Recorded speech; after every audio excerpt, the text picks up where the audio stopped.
Laporan Perekonomian Indonesia tahun 2016. Pada 2016, perekonomian global dihadapkan pada 3 tantangan besar, yaitu pertumbuhan ekonomi dunia yang belum kuat, harga komoditas yang masih rendah, serta ketidakpastian di pasar keuangan yang tetap tinggi. Akibatnya, proses pemulihan ekonomi global tetap lambat. Sejumlah peristiwa geopolitik memicu ketidakpastian ekonomi dunia, seperti keluarnya Inggris dari Uni Eropa. Dan hasil pemilihan Presiden Amerika Serikat yang di luar perkiraan. Kondisi global ini memberi tantangan kepada ekonomi Indonesia, seperti kinerja ekspor yang menurun seiring turunnya permintaan dan rendahnya harga komoditas, sehingga mendorong proses konsolidasi internal oleh korporasi dan perbankan. Kondisi tersebut berdampak pada turunnya penerimaan negara. Menghadapi tantangan tersebut, otoritas Indonesia menempuh kebijakan yang berfokus pada 4 hal. Berkoordinasi untuk memitigasi risiko perlambatan pertumbuhan ekonomi,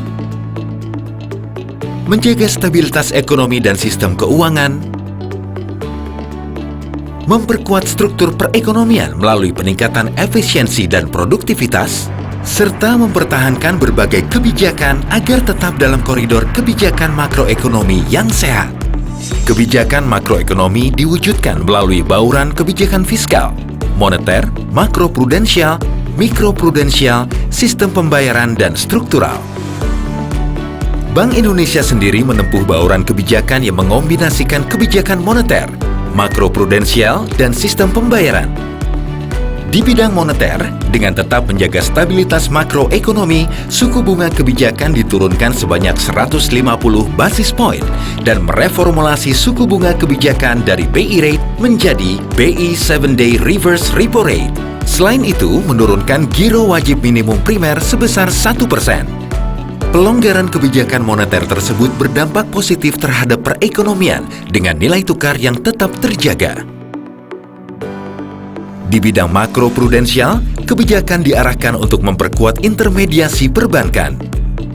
Bank Indonesia melonggarkan ketentuan LTV dan FTV serta menyesuaikan batas bawah rasio LFR dari 78% menjadi 80%. Di bidang SPPUR, kebijakan diarahkan untuk memperkuat infrastruktur sistem pembayaran dan pengelolaan uang rupiah, termasuk mengimplementasikan layanan bulk payment dan konsep National Payment Gateway, dan mengintegrasikan sistem pembayaran non-tunai dalam program Keluarga Harapan bekerja sama dengan Kementerian Sosial, serta memenuhi kebutuhan uang di masyarakat. Di sisi fiskal, pemerintah memperkuat stimulus fiskal dengan memperbesar belanja ke sektor-sektor produktif.